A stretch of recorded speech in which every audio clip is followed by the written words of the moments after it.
Today, Proteus is 10 years old. Proteus is a random generated, what you see is what you get first-person pixel art exploration game. Proteus is something of a divisive game for what it is. Either you'll love it, or you'll hate it. I personally have been on both sides of that coin. Proteus was developed throughout 2008 through 13 by Egg Key, the programmer, and David Kanaga, the musical composer. Published by Twisted Tree for Steam. Curve Studios ported Proteus to PlayStation in October 2013. For the purposes of this review, we'll be looking at the PS3 version of the game primarily, since it emulates about perfectly. We'll also talk about the PS Vita and PC versions too, but mainly PS3 because it has the most features. That said, let's have a closer look at Proteus. My name is Elliot.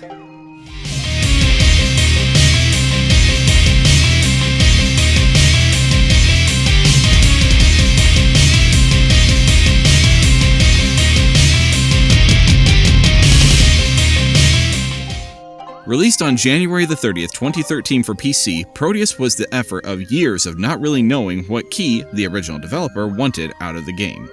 Proteus, to the best of my knowledge, has only ever had one major update to Steam, that being a Linux update because of a performance issue. Proteus did also have a secret update on May 16th, 2014, where the resources were just about completely replaced, so the PC version looks and sounds a slight bit different than the PS3 or Vita versions, which were released on October 29th, 2013. While this does make the PC version the most up-to-date, it still lacks some features present in the Curve Studios ports, but I'll get into that in a bit. Proteus was very well received within the first few months of the game coming out, and even before that it was shared throughout its pre-release life in 2011 and 12. Proteus even won an award for Best Audio at IndieCade 2011. Proteus is not, however, a video game, according to its creator. Key argues that it lacks the direction and purpose to be called a game and is instead a work of art. But others argue the opposite view, citing that it has unstated objectives and a means to complete them. My personal views on this are fundamentally irrelevant, so I'll just not weigh in on this one way or the other. It is art though. Now before I get too far in, I mentioned that I have both hated and loved this game in my life. Well, back in 2013 to 14, I started adding every PlayStation Plus game to my account just in case I actually wanted to play any of them later on. Proteus was one such game that I added on a whim. On August 5th, 2014, Proteus was essentially free to anyone that had bought into PlayStation Plus. Though what caught my attention for Proteus was the icon. I've been extremely disappointed with games based solely on their icons in the past, but this one was different. When I downloaded the game, I scoffed at it at the time. I openly ridiculed it for having no story, no intention, and no real way to further the game. I even brought it to some friends of mine and showed what little I could to them. Most of them didn't get much further than I did, but at least understood what the game was going for. It wasn't until I was much older, 26 to be precise, that I played the game again and actually started seeing the game for what it is. Art. See, back then I was under the false impression that just because something doesn't directly tell you what you're expected to do, that's bad. This mentality also affected other areas of my life and caused me to think that some other things were good, when in fact they were anything but. When I knew better, having played many games and watched many movies with indirect stories, usually visual storytelling, I ultimately thought back to this game, Proteus, all those years ago. Proteus is like a work of art that, if you don't like it, the intelligent thing to do is ask yourself why you don't like it. Is it because you actually don't see a reason that it needed to be and don't like it for what it is? Or is it because you're too stuck up in your ways to see and appreciate the art? In either case, I'm not talking about this game to make you like it. Rather, I'm talking about it to tell you that this game, Proteus, is art.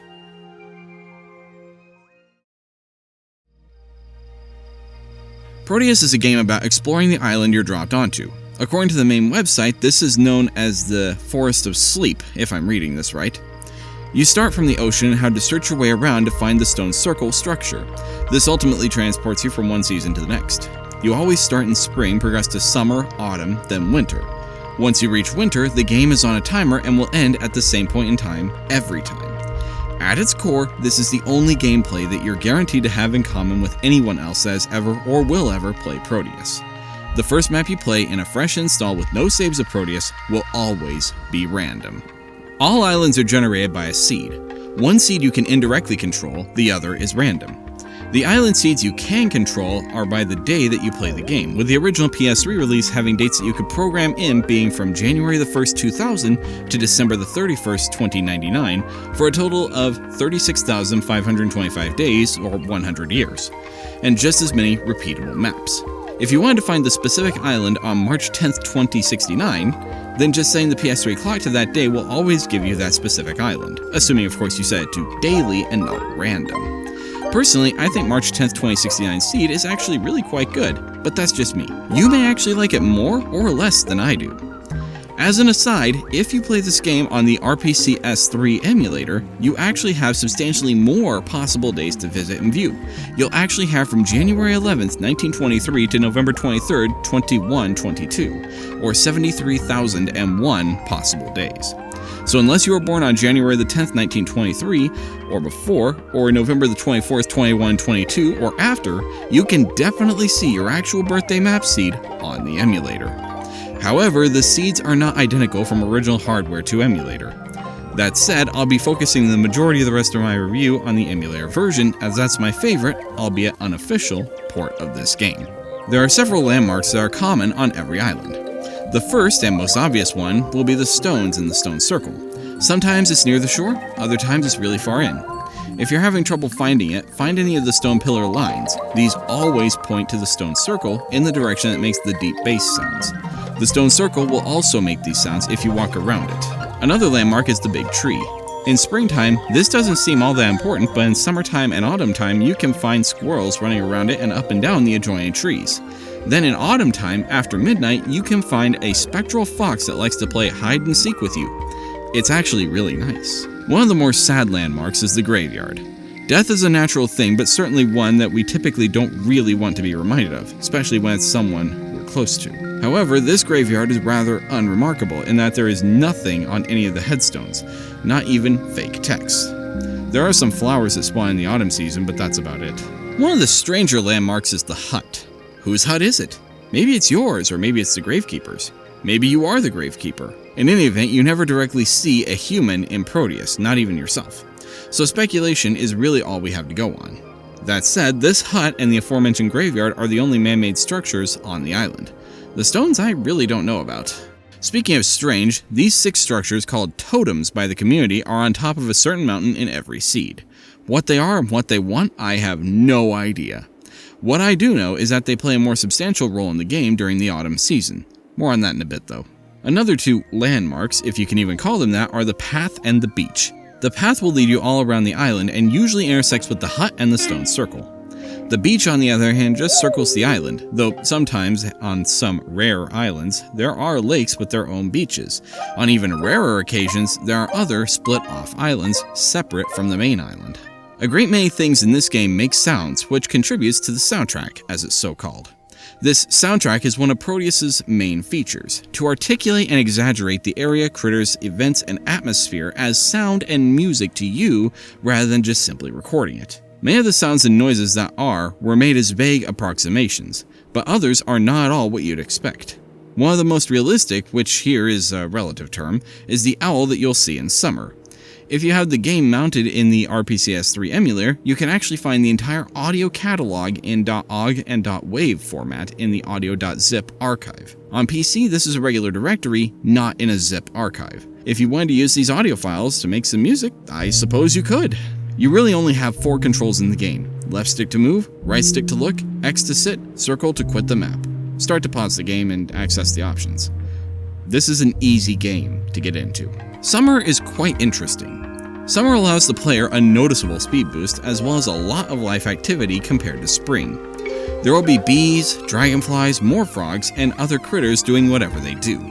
Bees specifically will give you quite a significant speed boost, probably from having stung you. Autumn, however, is probably the most interesting. The charm of Proteus is about more than what you see, it's also about what you don't see, or rather having a lower chance of seeing. Specifically in the nighttime and autumn, you'll see a lot of the strangest things. There's a trophy, Lost Gods of Albion, for experiencing 3 of these strange happenings in autumn in the night. One of which is with these totems on top of a mountain. The sky will turn a most beautiful shade of red, the stars will start pulsing, and you will also start leaving a trail behind you as a strange black figure spawns. This really only lasts about a minute though, and really that's only one of the events. There are more, but I find it more fun to actually experience rather than have everything explained to you. One final thing I saw when I was recording this video, there was a specific tree that I saw in spring, but I don't remember seeing it in any other previous playthrough. This tree looked like an evergreen conifer, which really just stood out to me.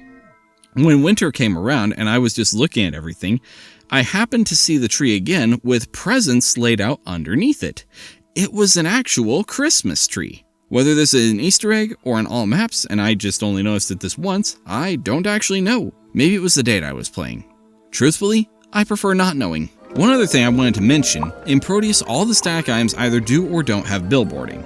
Billboarding is the effect of always facing a player, so the animals, brush, flowers, seaweed, and leaves on the trees will all have billboarding, so will always be facing you. Trees on the other hand do not have billboarding, so will always be rendered as full objects, usually with a 6-point base. One minor criticism I have about Proteus on PlayStation is the trophy set. Some trophies are pretty obvious just based on the name, but others give you no indication on what you're supposed to do at all. There are 11 trophies, which 9 can be obtained in one playthrough if you know what you're doing. The other 2 are for finishing the island the second and third times. But what I don't like about the trophies is the fact that the text description doesn't tell you hardly anything about how to obtain said trophy. Rather, it reads like a diary or a journal entry, all except Hidden Door, which reads, and I quote, "We have to find the door, Daddy." Yeah, I really didn't find that helpful at all. So if you're dead set on getting all the trophies, I have some videos where I did that, but on the RPCS3 emulator. This was before I figured out that seeds don't carry over to the real hardware, but should help you out. One minor annoyance of this game is that for being how hard and time investing the trophies are to get, there's no platinum trophy. I realize that not every game needs a platinum, and that the PC version of Proteus doesn't even have Steam achievements, but I definitely like to have that platinum. Since Proteus is available on Steam, I'll just cover the PC version right quick. First, the PC version has serious scaling issues with Windows 10, so you have to go into the main.exe and intentionally tell it to scale according to what it wants to display. Otherwise, you'll either be playing it in window mode in around 800 by 600 or be in full screen, looking at only the top left fraction of the screen with your crosshair way down into the right. I personally use 150% on my 4K monitor, so it'll only show me the top left quarter of the screen. If you don't use scaling, then this shouldn't be an issue for you. PC also doesn't seem to have any map seed capabilities. It's either you play the random map or you don't play at all. In other words, the PC version seems to be way cut down as opposed to the PS3 version. Although since the PC version actually came first, it's more the case that the PS3 version is heavily expanded. Anyway, the PC version actually runs at unlimited frames per second, which is really nice. I don't even think there is a VSync option for Proteus on PC, which is rather unusual. But then again, most people don't really want that on anyway, so it makes sense. Original hardware and emulation is, as best as I can tell, hard capped at 30 frames a second. I tried several tricks that I've read work on other games on RPCS3, but not this. Unfortunately, PC, while having basically the same game saving, the postcard system, it seems to read the map data then recreate the island on the fly rather than just load the game. How this works is that the map data is actually encoded into a PNG image file, so you are actually just selecting a picture, or I should say, digital equivalent to a postcard. However, Proteus crashes a lot. I think this is down to if you do or do not have it installed in your main C drive for Windows. If it's in C, you should be good to go, but if not, it tends to crash a lot in my experience when loading into any map, even a postcard. You can also control how the island looks in the PC version with this option for wilder generation of islands. This, as far as I can tell, randomizes the colors of the islands and the layouts to be a bit more chaotic. This feature is, again, best as I can tell, present on the PS3 version, but every time I've seen it, the ocean, sand, and grass were all the same color, so it looked more like a glitch. Strangely, the emulator enables this more often than on real hardware. Go figure. In any event, I did get this map seed where the big tree was on its own island, which is something I've never seen before and likely will never see again. Also, the same map had a blue path instead of the default brown one. Link to that and a few other maps I found in the description for if you have the PC version of Proteus. Just make sure to keep them as .png or else they won't load. Now, there are only two really interesting things I have to say about Proteus for PlayStation Vita. Firstly, you can press a screen and this weird circle thing pops up. No idea what it does, if anything. Even the game explains this with a single question mark. However, something special happens when you press the backside touch panel of the Vita. This. From what I can tell, this is switching the color palette on the fly, which is really neat. I don't really care for the specific hues that it's generating, but it's still a nice feature. Secondly, the Vita version of Proteus actually allows you to generate a map seed randomly, by date, or even by location. I've never tried by location, nor do I really want to, but the option is nice. To reiterate, the PS3 and Vita daily islands are seed generated rather than random. This makes it so you can travel back to any given specific island so long as you set the date on the PlayStation 3 or Vita. Unfortunately, you can't put in any seed like in other games of this style, but at least you can set the PlayStation clock to any given date between the limit. Unfortunately, doing some direct one-to-one tests on the PS3 and Vita, it's apparent that seeds are only for one given console. Seeds are also irritatingly different from the PS3 emulator and original hardware. That said, nobody can actually give you the best way to get all the trophies on the PlayStation 3 or Vita versions unless that person wants to spend hours, maybe even days, finding a small good map seed to which you have to set your clock to. Proteus is also pretty random with what things you might or might not actually see in any given playthrough. While things like the spawn points of the critters, flowers, and all static objects are consistent, the events that you'll witness don't seem to be. Even people with the same seed can have vastly different experiences in this and games like this. This is in part what makes this and games like this so interesting. As opposed to the cookie-cutter, story-driven you get what you get, this is more along the lines of randomization, though nowhere near completely randomized. So with all that said, Proteus is a great game in that its simplicity is its greatest strength. Pinning this game with a number is actually really hard because it's all subjective to your specific playthroughs. Now, since I've played through it several times and still enjoy it, that probably says how I really feel. So I'm going to go ahead and give Proteus a great 9 out of 10. For what it is what it is, and it is great. There's really only one word to describe it: simplicity.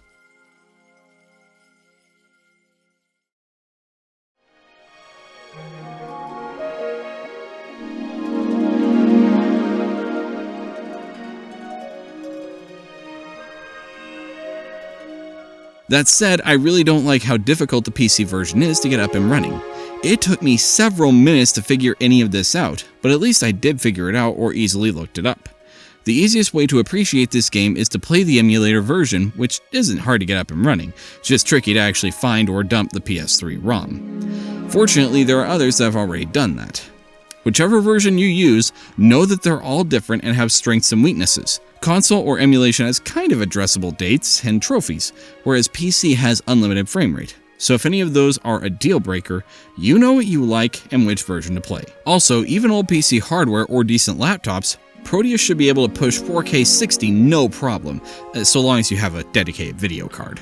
If you don't like the premises of Proteus, then you probably don't really like the concept of exploration for the sake of exploration. If that is you, then this game really wasn't made for you. Me? I really love how inventive it is to have a game like Proteus available, but you may not. That's just how opinions are. Proteus is also extremely hackable, with all the assets just laid out for you. If you know what you're doing, or I suppose even if you don't, you could change pretty much anything in the game that you really wanted to. Games aren't typically released with the files so neatly laid out for you to play with as you please. Though this is just the base assets, unfortunately, not the source material. One example I saw is this mod, Proteus. This mod takes the beauty of Proteus and inverts it into a dark, dreary form of itself. Since Proteus doesn't really modify anything other than the looks and sound, you can actually load in original game saves into the mod or mod saves into the original game. Wilder Generation of Islands also works on Proteus, but feels much less dramatic than in Proteus, mostly just switching the reds for blues. Also, in winter you can see the edge of the map where it meets the water.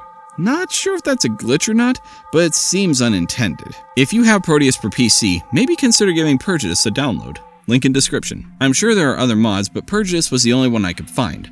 What would be nice and actually quite special for Proteus' 10th anniversary would be to either track down and add the mods to the actual Proteus game, or to have a Steam workshop where one could download any fan mod that he or she chose. I suppose that's not very likely, but it would be a nice little gift for the community. especially considering Proteus is so underrated as it is, and the mods are really hard to find. Searching Proteus for PC doesn't help much either, since there are other programs that have the name Proteus. Proteus, the game, really does need the love. Proteus also had a bit of a re-release in 2016 with Proteus Artifact Edition. Unfortunately, I don't have one of these, as I only learned about it 6 years after they were all made and sold out. What it came with from the pictures and text description is quite impressive. This is a thing that I would have loved to have in my collection, but that's probably not going to happen unless Key does another batch of these for the 10th anniversary, or a specialty 10th anniversary edition. Neither one seems likely, as the website for Proteus, visitproteus.com, has been down since somewhere around May 2020, when the website first started displaying this, until eventually closing down sometime in or about November 2021. Sadly, Proteus seems to be the remnants of what once was, but is now more or less dead. It lives on now in the ancient and soon-to-be-gone PlayStation 3 and Vita stores and on Steam, where it'll be sold at the same full price it's been for the past 3.5 years. One other bit of trivia I want to mention before closing out, Key actually wanted to make a massive role-playing game like Elder Scrolls 4 Oblivion, which at the time was, and kind of still is, one of the biggest games ever made. Once Key actually saw what he'd almost gotten himself into, he cut it way down into what you see today, Proteus. And really, I think that was the better choice. Not every game has to be the biggest, best thing to come out since insert game here. Some projects like Proteus are what they are and are to be appreciated as such. Proteus is one of my favorite games, not for what it could have been, but for what it is. Dark Lord Elliot, we're done here. Thanks for watching.